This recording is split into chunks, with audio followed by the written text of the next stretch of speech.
welcome to the Global Premier Football Show. This is our third episode into the second weekend of the English Premier League. It was a fantastic weekend of football. Football never disappoints. That's why we love the Premier League. That's why we love football. And believe me, the games today, this weekend, were exceptional. I think it was a wonderful weekend of football. So today we're going to, wherever you are, whether it's morning, afternoon, evening, night, wherever you are, thank you for joining us in this very episode of the Global Premier Football Show. So let's just get into it right away because it was a mouth-watering weekend of football, a lot of emotions.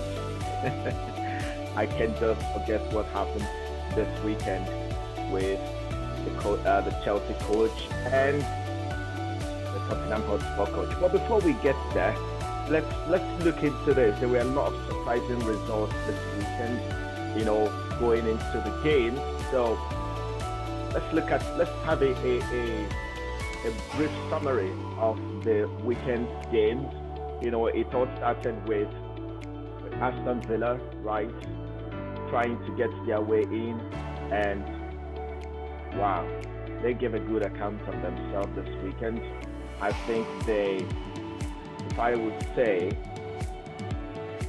it was a battle of the two young managers. I would put it that way, and Steven Gerrard came out on top. I know it's too early to make judgments, but we also have to be realistic about what's going to happen with Everton. But I wish Frank Lampard all the best this season and looking forward to seeing him winning some games with Everton. So, how did it happen? Aston Villa 2, Everton 1. So, let's look at it this way. We're going to look at the top performers this weekend, okay, and the disappointments and the surprises, right?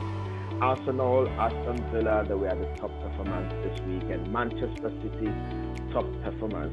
Brentford, top performers. Top performers. I mean, they were exceptional, in their game this weekend. And I think it's good to note that Aston Villa did what they had to do to get their goals, and Ince never disappoints. He's a proper centre forward, so kudos to Aston Villa for having him.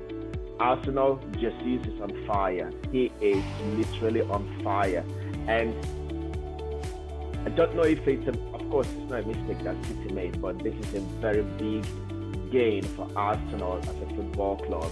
And I'm looking forward to how they end the season, because for Arsenal it's not all about, if we look at the past few seasons, they've always started well and they can get to the finish line, and the finish line for them is top 4. It happened last season, it happened the seasons before, even the season that they were not playing in Europe, but here it is. They have started very well, brought into some very, very good players. So let's see how the team is going to cope. I think maybe they have depth in the team this season. So let's see, with playing in Europa League and playing in the Premier League and all the other domestic cup competitions in the country, let's see how they're going to fare. But meanwhile, they are doing well. They are doing very, very well. So congratulations to Mikel Arteta for whatever he's doing with that team, and to Jesus for enjoying his football again. So I listened to his interview. He said it was not easy for him at City. He always wanted to play, but you know who the boss is there, right? Pep. He plays whoever he wants, and he plays whoever fits into the formation and system and style of play he wants for that particular game. So kudos to Arsenal, 4-2 over Leicester City. Leicester will have I think they will struggle this season. If their goalkeeper is done, and they have they have the possibility of losing some of their top players as well. Well, let's see, but I think they will all finish maybe, Leicester might finish mid-table. Brighton and Newcastle, it was a surprise for me, but also not a surprise because Brighton plays proper football. Newcastle, I think it was a fair result from both sides. They are not two super teams, but 0-0 is not a bad one for them. Southampton, Leeds United, I predicted this game to be a draw, and it did not disappoint. And yes, they did not disappoint. So kudos to Southampton picking up their first point of the season and trying to bounce back. Leeds United as well, continuing from where they stopped, won their first game, and they have now tied the second one. So 4 points, starting on the right note. It's always important to start on the right note, in this league. And who are the other games here? Brentford, surprise for the weekend. They are the surprise for the weekend for me. They were robust. They lacked rest. They did not have any respect for Manchester United. They were out there fighting, working hard, bullying Man United players, everything. So they deserve to win. Man United they were the disappointment of the weekend. In every area of the game. For me, it's as if Man United did not have a preseason. That's how they are playing. They're playing as if they did not have a preseason. Disjointed, no defensive organization, not knowing when to do when in possession, who to move. It's as if they did not have a preseason. Honestly, I do not know what's happening with Manchester United, but it's still too early to make judgments. And with the new coach they have, we will see how far that they are going to fare the season. They need to get their act together. Where they are on the table, it is not acceptable. Whether you're a Man United fan, or whether you're not a Man United fan, we know what Manchester United Football Club is all about. And where they are right now it's a very big contrast for what we know Manchester United about. So, unfortunately, it's a disappointment. First two games, they've lost the first two games, first time in a very, very long period of time. But they are sitting bottom of the table, 0 points from first two games. And you know what? It's not looking bright for them because next weekend, week 3, Liverpool. I don't know how that is going to work for them. I don't know, but I pray that we'll be alive to see the game. Yes, Nottingham Forest. For me, it was a surprise that they beat West Ham United. It was a very good game of football, and I think their coach made that very, very decision. It was a decision to bring all the new signings. Last game he played, their first game, he started with just very few of the new signings, but this time around, Awoniyi did not disappoint. I think Awoniyi is their man and the man they need to have.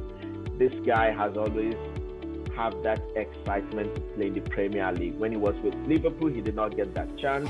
Now he is with Nottingham Forest, and he will be their point man, their proper number 9. Always there. He had a very good game. Lingard had a good game. Neco Williams had a very good game. I think Nottingham Forest played very good football.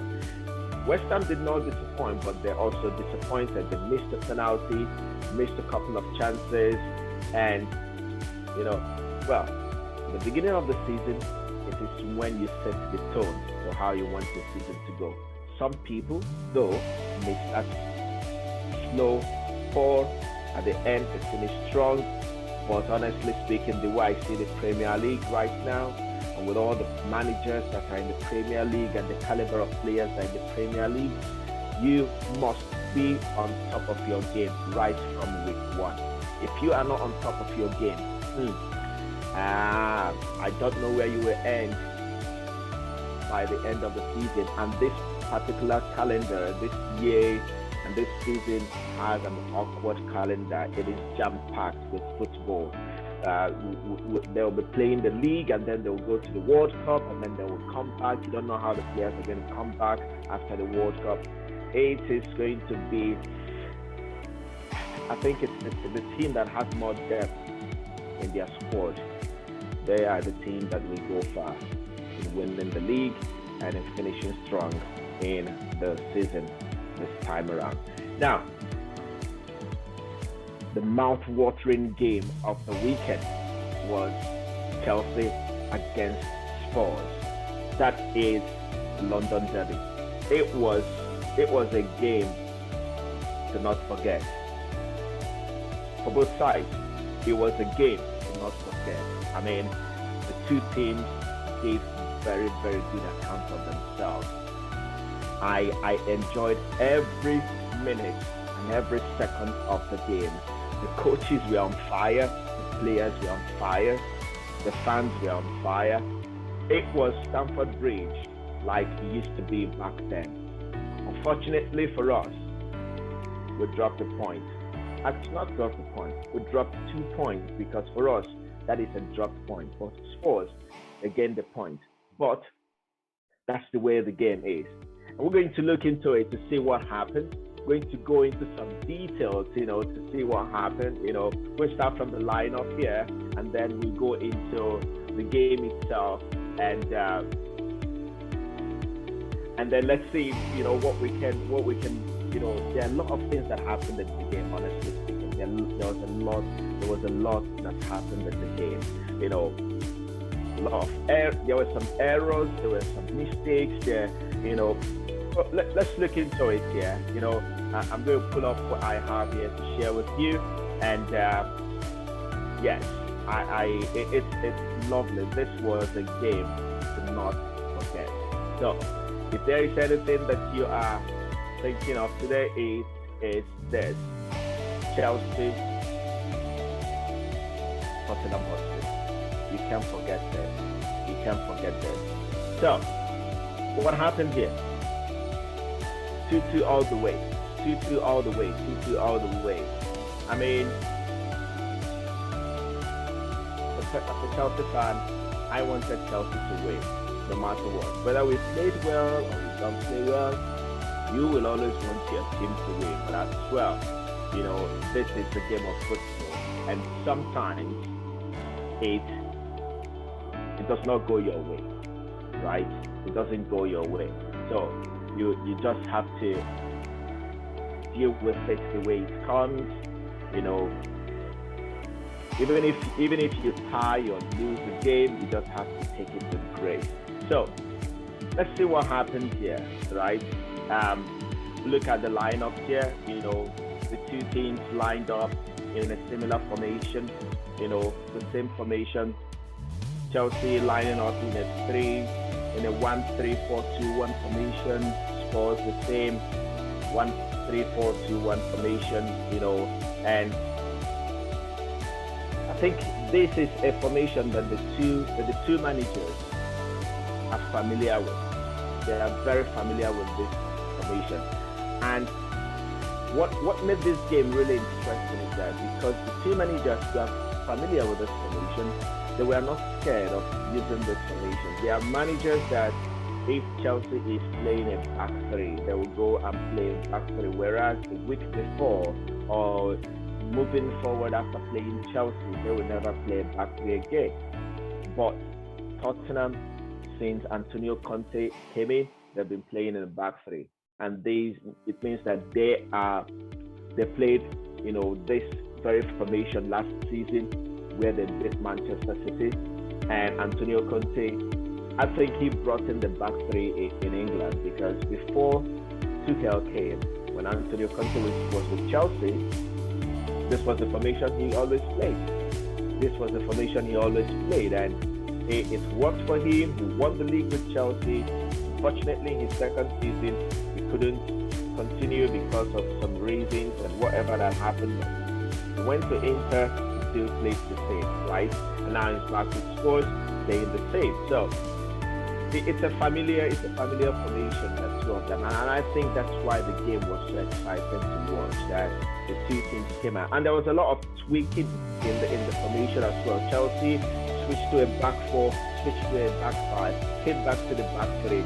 It was And this is the benefit of having players that are able to play in multiple positions for you. If you have versatile players in your team, as a coach, you are one of the blessed managers or blessed coaches around or in your league, because you'll be able to, if you understand different formations and your team are smart enough to understand this formation, and you practice and train with this formation, simulating scenarios in your training sessions, then you are able to bring it to life on match day. That is why Pep Guardiola can play different formations in the game. That's why Tuchel was able to play different formations in today's game. So, and as a coach, if you want to play multiple formations in one game, make sure that you have trained for those system of play and formations to at least 2 to 3 times before that match that you're going to play or that you're expecting to play in that. Anyway, let's move on. So, this is what Chelsea lined up today, and this was what also Spurs lined up today, right? Dolores and his men, and then we started with Mendy. We had James. James was playing right and back. One of the players that I loved today was Ruben Loftus-Cheek. He was fantastic today, and Koulibaly was exceptional. I think he was the man of the match today. So it's not even an I think. He was the man of the match for Chelsea, and for the whole game, he was the man of the match. The other player that was exceptional in Spurs was Pierre-Emile Højbjerg. Højbjerg was also exceptional for Spurs.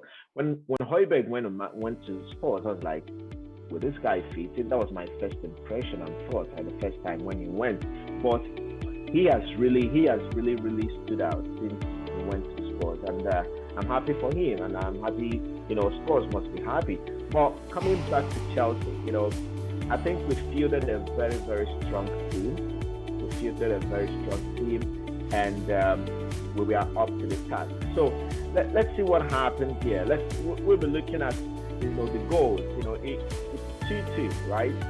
2-2. We scored first, a volley from Koulibaly, and then Højbjerg equalized. Errors.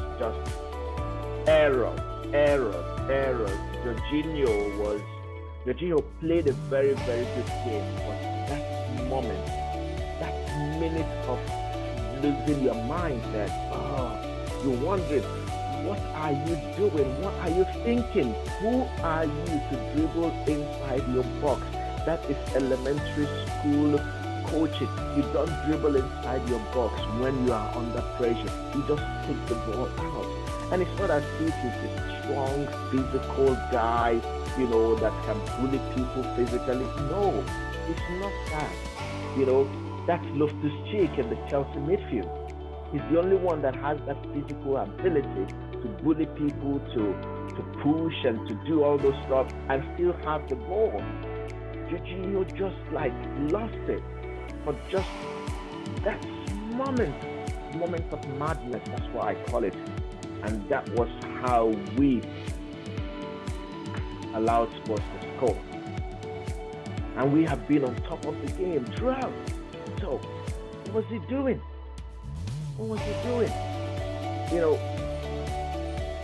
Again, the players, I would say there would be the two teams, there have to be the consequences of not dealing with set people. Spurs conceding the second goal, they did not deal. Conceding the first goal against Chelsea, Chelsea's first goal, Spurs did not deal with the set piece. It was a masterclass set piece that Chelsea scored with, and Chelsea conceding the second goal, we did not deal with Spurs' approach to that set piece, and the two teams had to bear the consequences. Chelsea's first goal and Spurs, second goal. They had to bear it.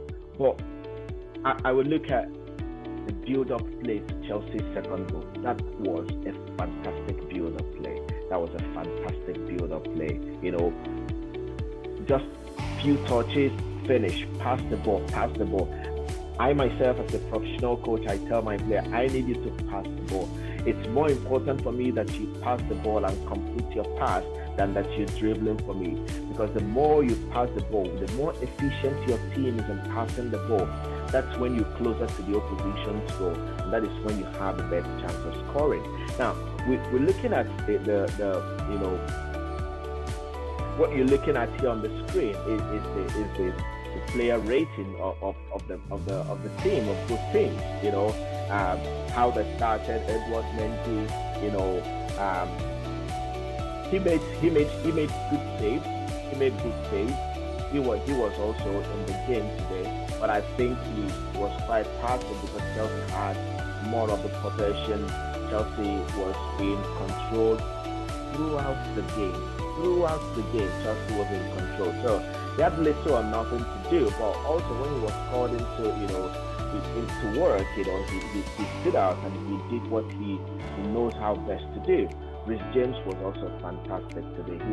He was exceptional. Thiago Silva was good as well. I mean, one thing I like about this game is that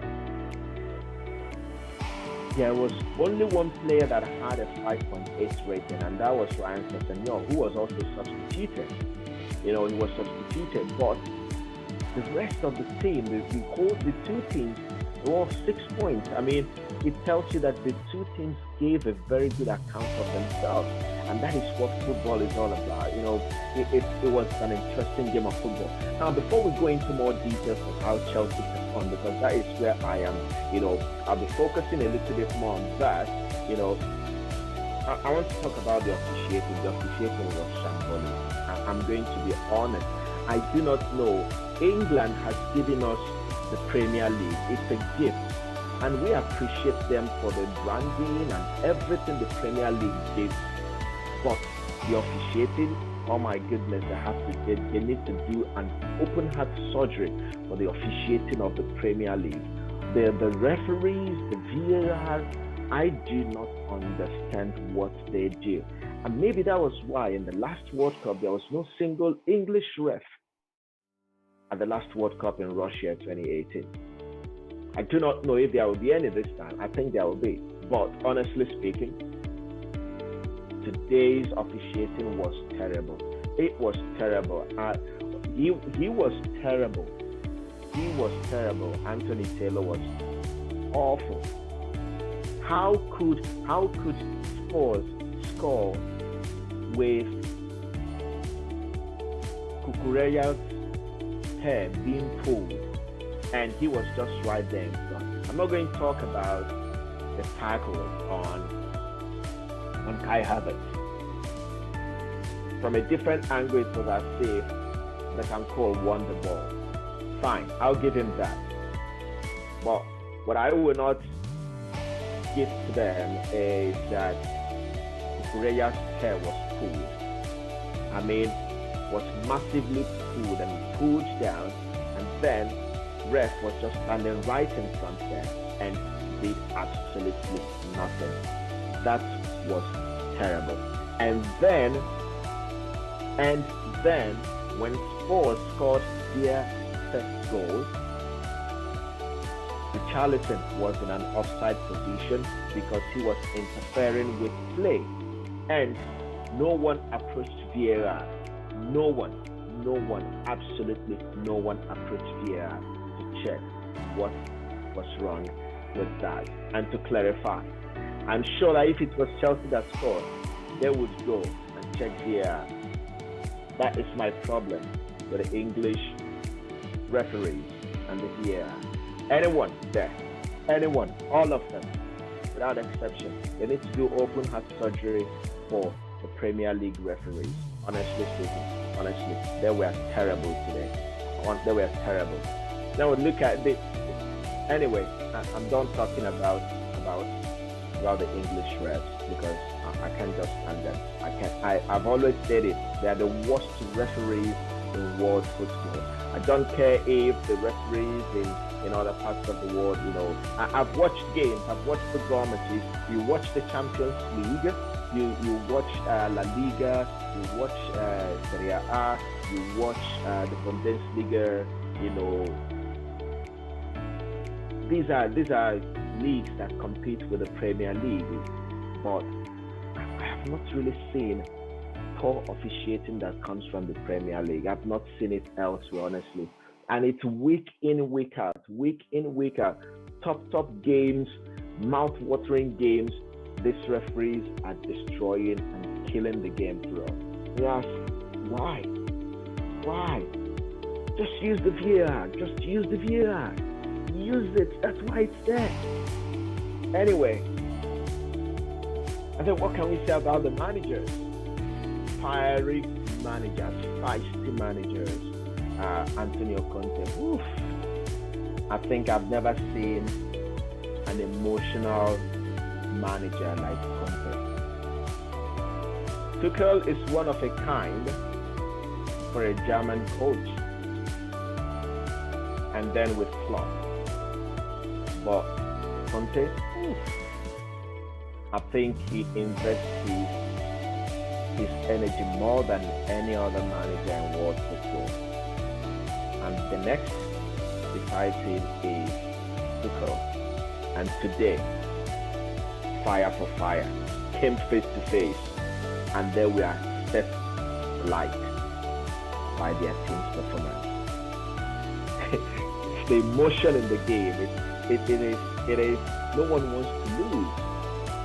And honestly, I do not think that they should have been given a red card, honestly speaking, because whatever that happens on the pitch stays on the field. Anthony Taylor should not have given them red cards. I think so. There was no need for that. There was no need for that, because you understand that emotions rise, emotion boils, and these are ex-professional players, and because they understand what it means to run, to sprint, to tackle, to do everything at the highest level. That is what they have brought into their game. Now, I'm not going to excuse them for not being able to control themselves. I'm not going to do that. But what I think is that they should not have been red carded. Anyway, Chelsea will be without Tuchel the next game against Leeds. Tottenham will have to be without their manager for their next game. Now, looking at here, top performance here. Koulibaly was Chelsea's top performer. Højbjerg was Spurs' top performer. But the man of the match was Koulibaly. I mean, this was. I can't point to any Chelsea player that performs below expectation. Although I still have something against us playing without a proper number 9, and I think that Kai Havertz is low. It's low for the Premier League. It's low for the Premier League, honestly speaking. There are the goals that he missed today. They are not acceptable, honestly. Even the tackle from Betancourt on him, he was right in front because he is slow. That was why Betancourt was able to get him. If he was a little bit quicker, it would have been a proper foul.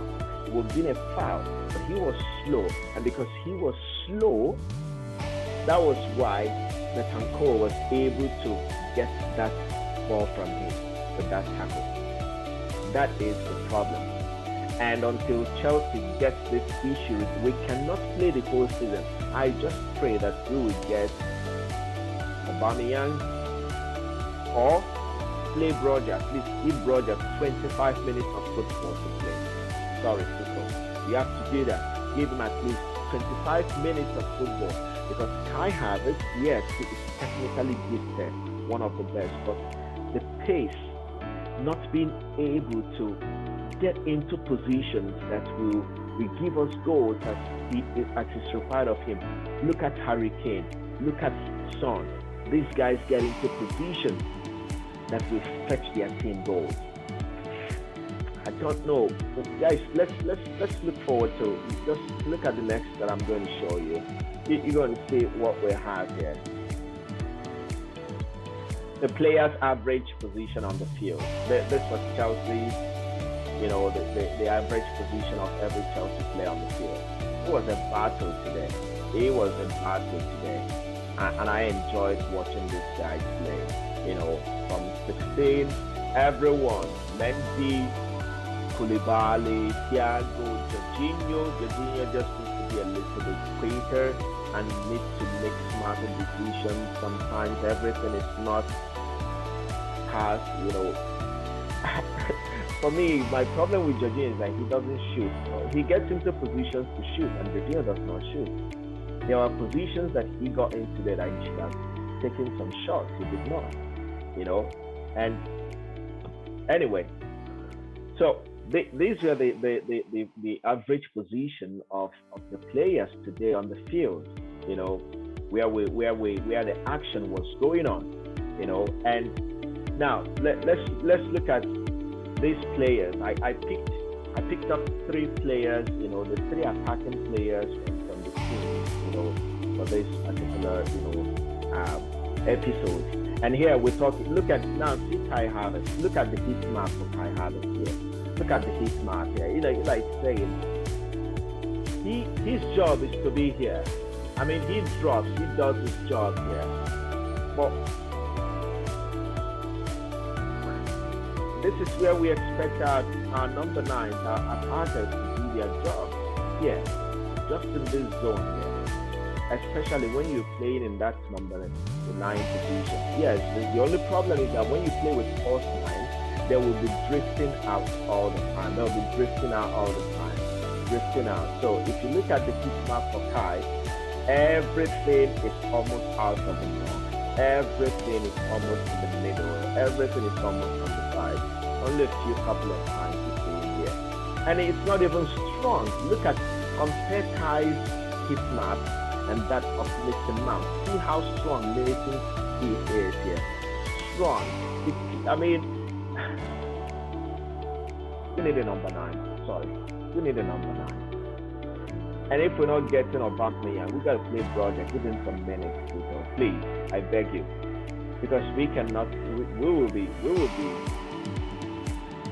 lost by the time. We'll be struggling to get to top 4 by the time we get to the 37th or 36th game of the season. Because look at the teams that have their number 9. Always available in the box. Always here.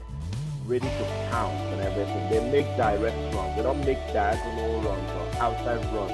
We get the ball, we retain possession, we maintain possession, we have possession of the ball, we move the ball sideways, nothing in the middle. Same with Raheem.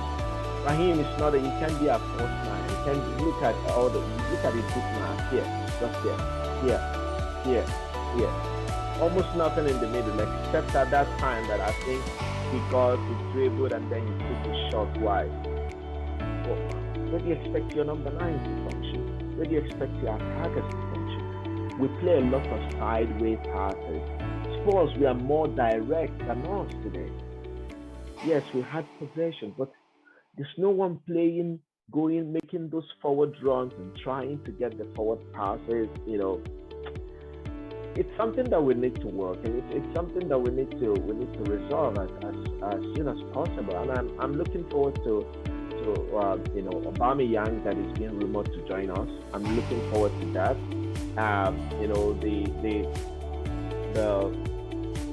The kid from Everton that has been rumored, we've tabled £40 million for him, Anthony Gordon, that's been rumored to join Chelsea. Well, we have to let go some of the other kids, whether it's EH or Pulisic. I don't think they are meant to play in a team like Chelsea because of the intensity that we have, the strength, the physical demands of playing for Chelsea, of playing in the Premier League. Pulisic for me doesn't have it. EH doesn't have it. I'm sure they are very good players and they can thrive and succeed. Or maybe not in a team like Chelsea, or maybe not in the Premier League. Or we will see.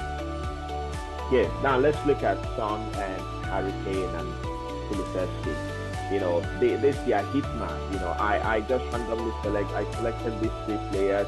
We've looked at the three players from Chelsea, the three forwards that play for Chelsea. We're looking at Son, Kane, and Dejan for Spurs. Because Chelsea were always in possession. These guys didn't have a lot to do. Anytime they had the ball was to counter attack. They were never, in ball possessions and everything. Chelsea was in absolute control of the game. They were in command of the game. But again, we say this, that we play a lot of sideways passes, for our wing backs to cross. Look at that beautiful cross today from James. Just beautiful, beautiful, beautiful cross. What did our Kai do? Kai just boom. I know I don't believe up till now. Even when I watch the replay of that and watch the highlights again and over, I can't believe that Kai missed that chance. That was open net. That was a glorious chance to score. And guess what? We blew it away. We could have gone 3-1 up. We could have won this game by taking our chances. Even the one that Sterling created for himself after the good work done by Ruben Loftus-Cheek on the right, dribbled inside, laid out the pass, everything. Because we need a proper number 9. Come on. I can't stop emphasizing on how we need a number 9, a striker, center forward, not makeshift center forward. No, we don't need a makeshift center forward. We need a center forward. Please get us one, even if it's Aubameyang or even Ronaldo. I don't mind. Sorry, Manchester United, but even if we can get Ronaldo to play for us just for one season,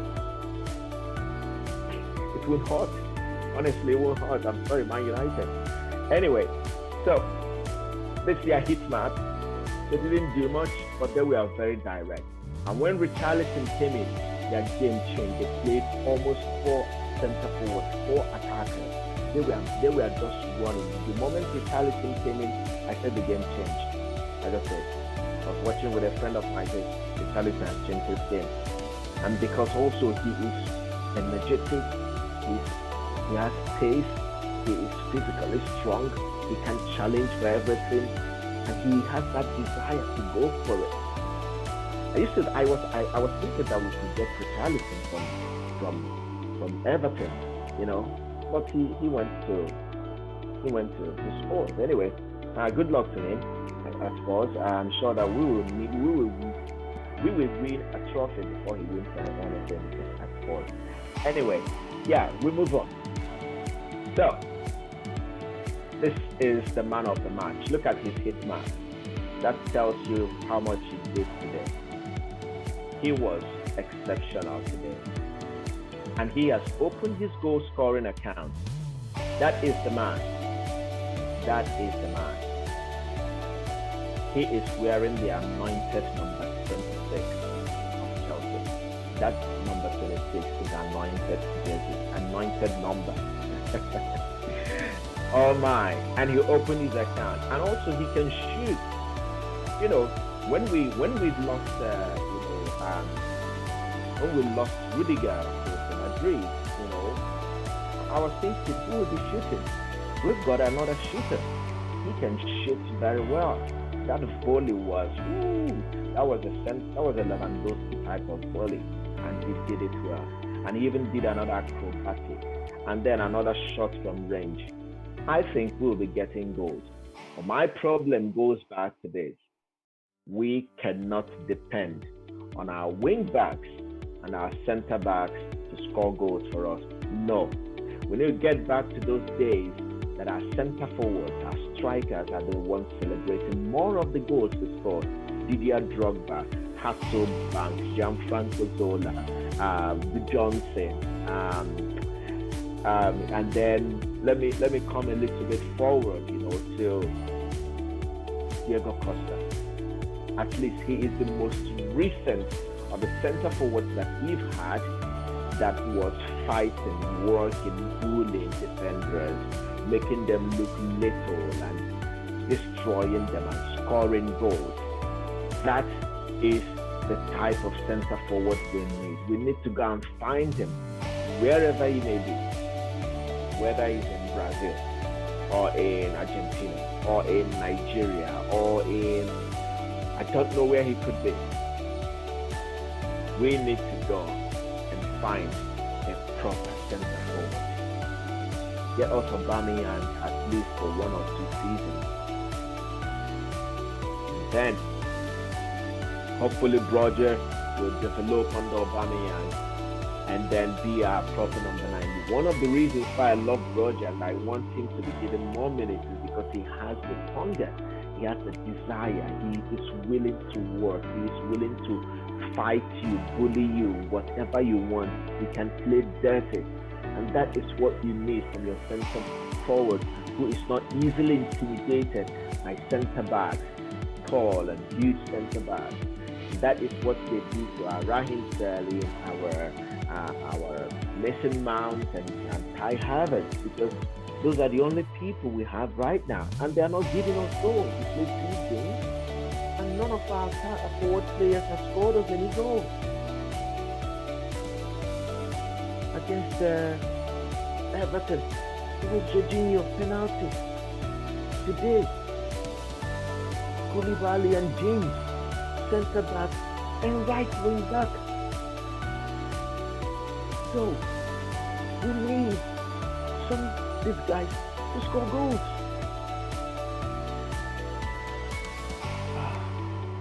I can just stop talking about centre forward for Chelsea. Anyway,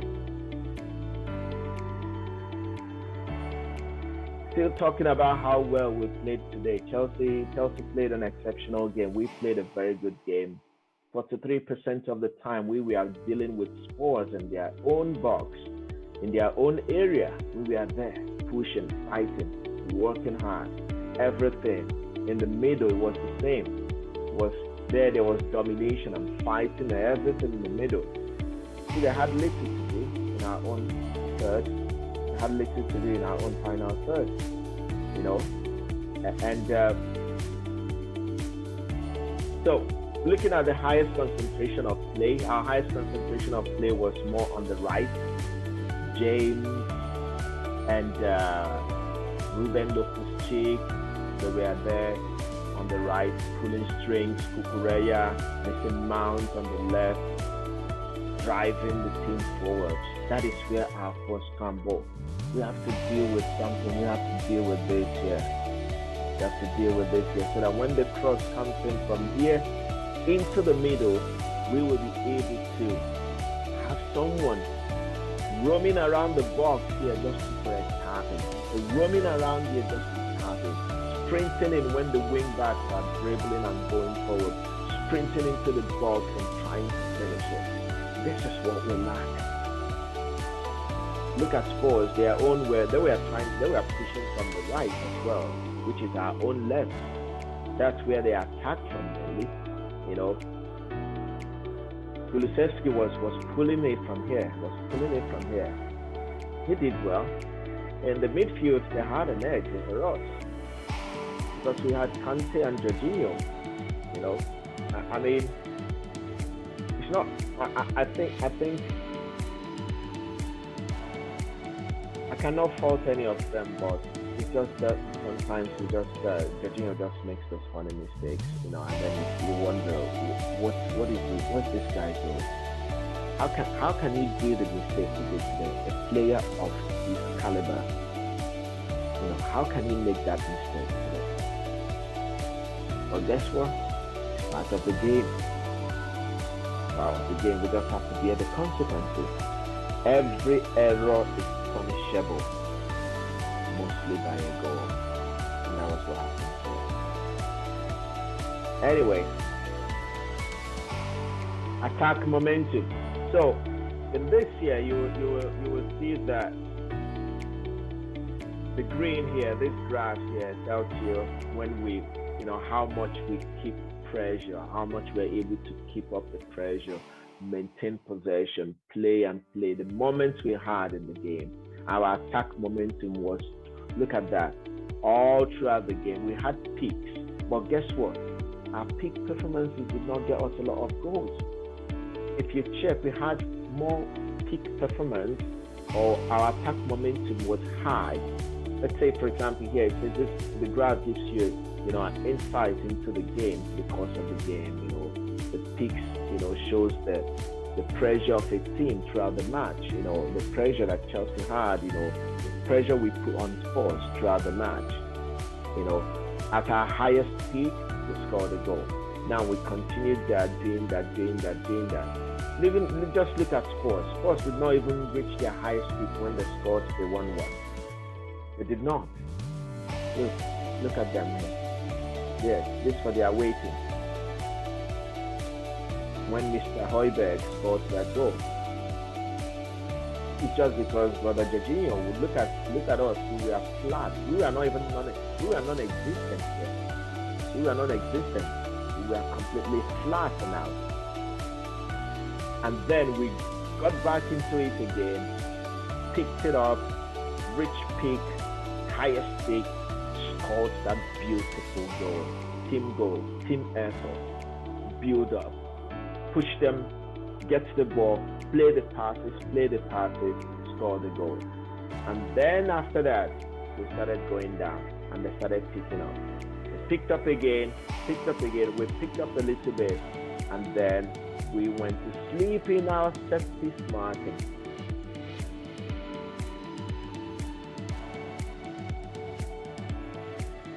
We went to sleep. The marking was shambolic. Let's forget about the mistake of the referee, which I've talked about. But what about the marking? I thought they should have man-marked every sports player in the 18-yard box. That's what I think. They have man-marked them. Koulibaly on Kane, Thiago Silva, on anyone, the tall guys on the tall players. If we wanted to put a player in the second post, by the post, it should have been maybe Mason Mount or one of the small players just back there. Not James. That was how we considered that goal. Poor market. And we were completely out, non-existent, 96 minutes.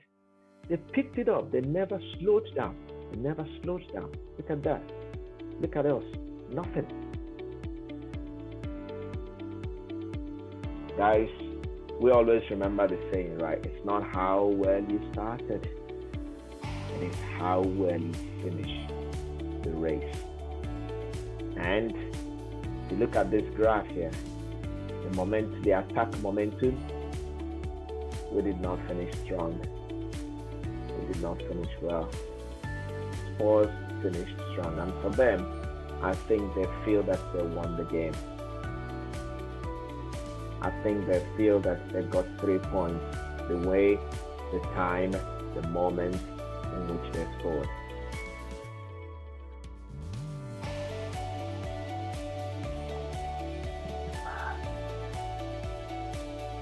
Anyway, let's look a little bit here at the statistics, overall statistics of what we did.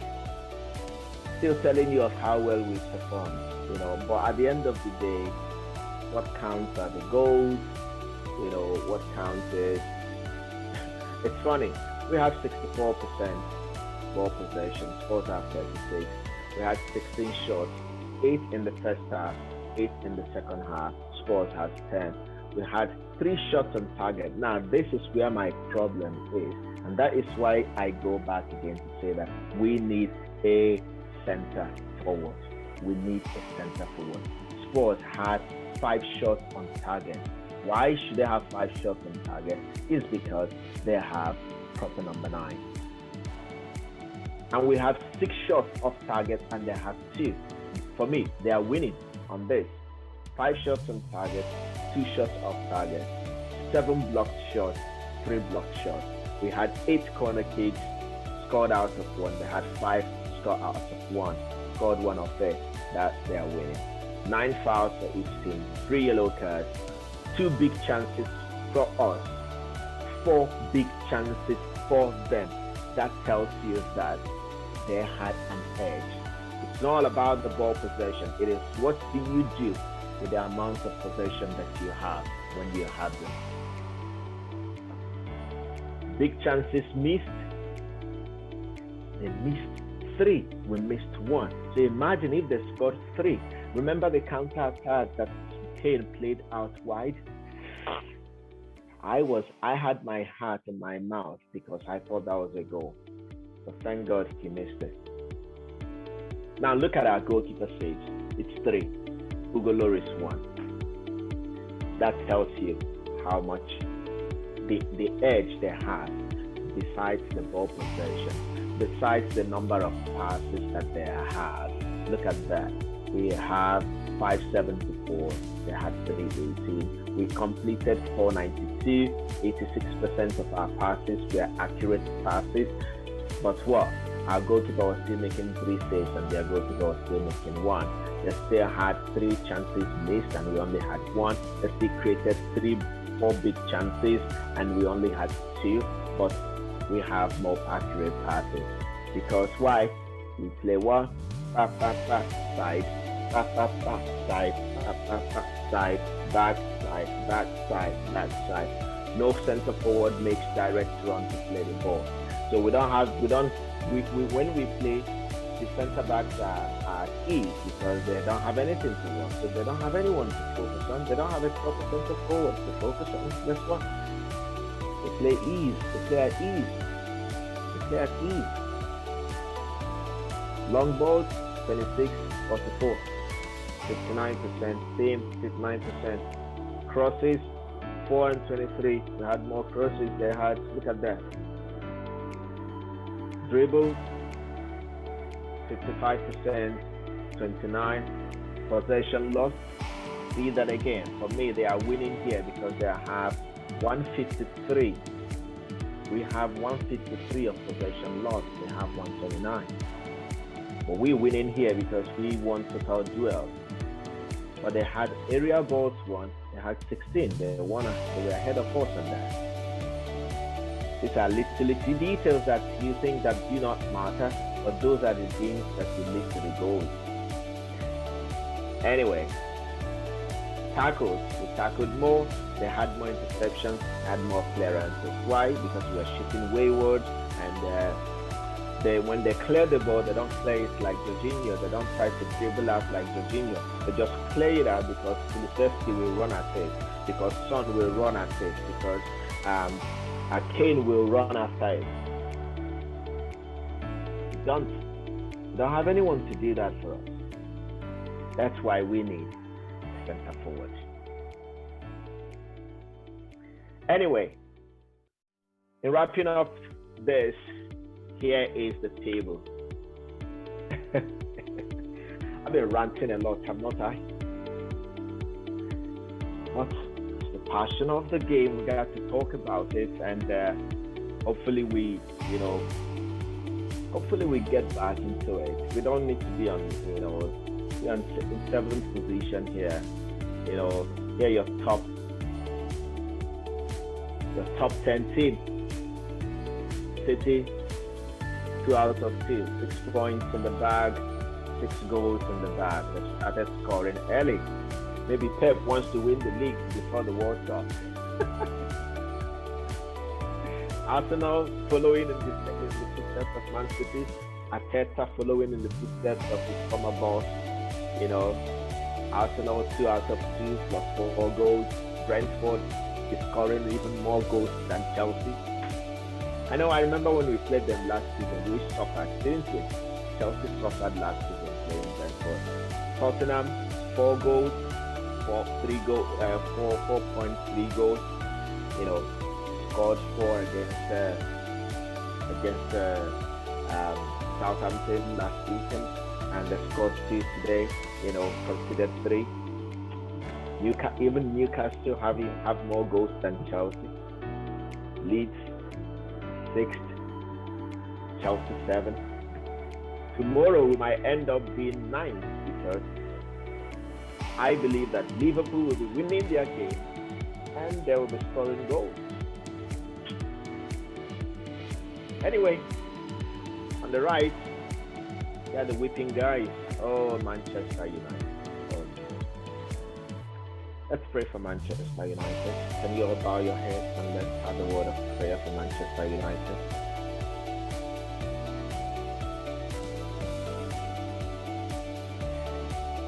I never expected to see Man United in this position. Not at all. Not in my lifetime.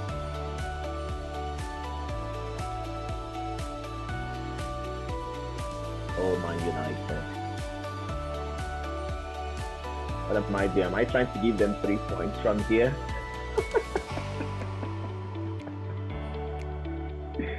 No way.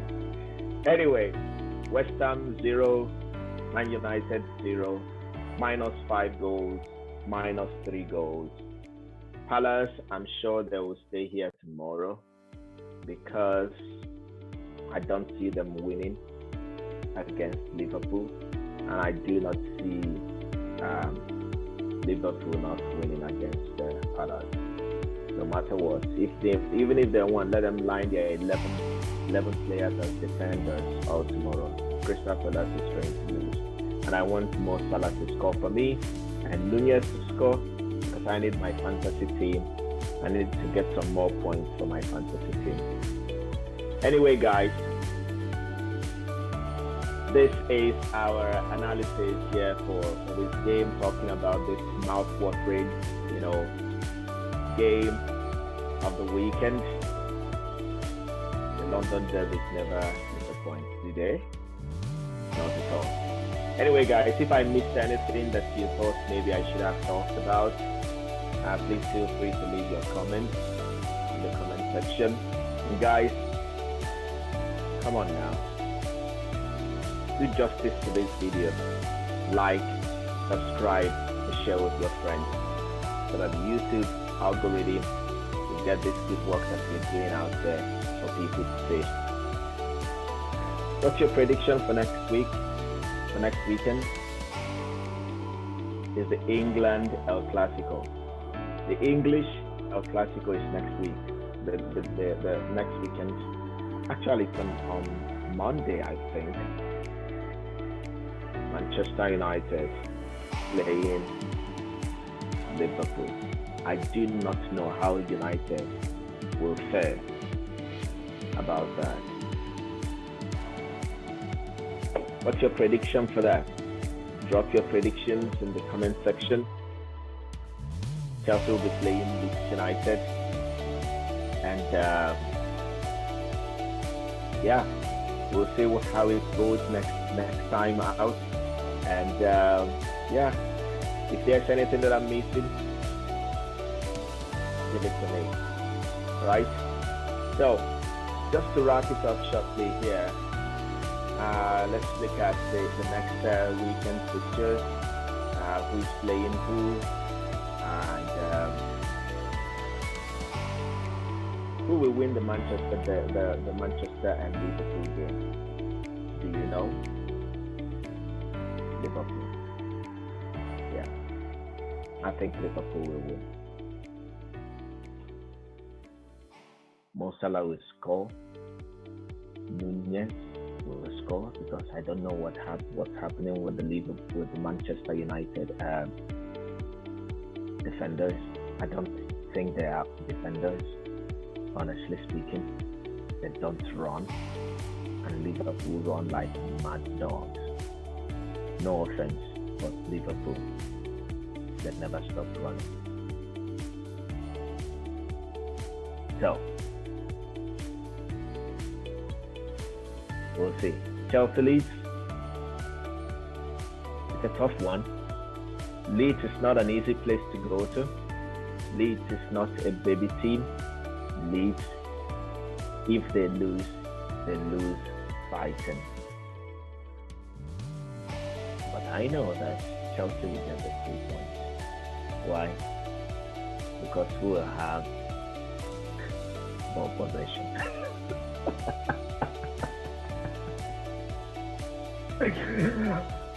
We will have ball population, but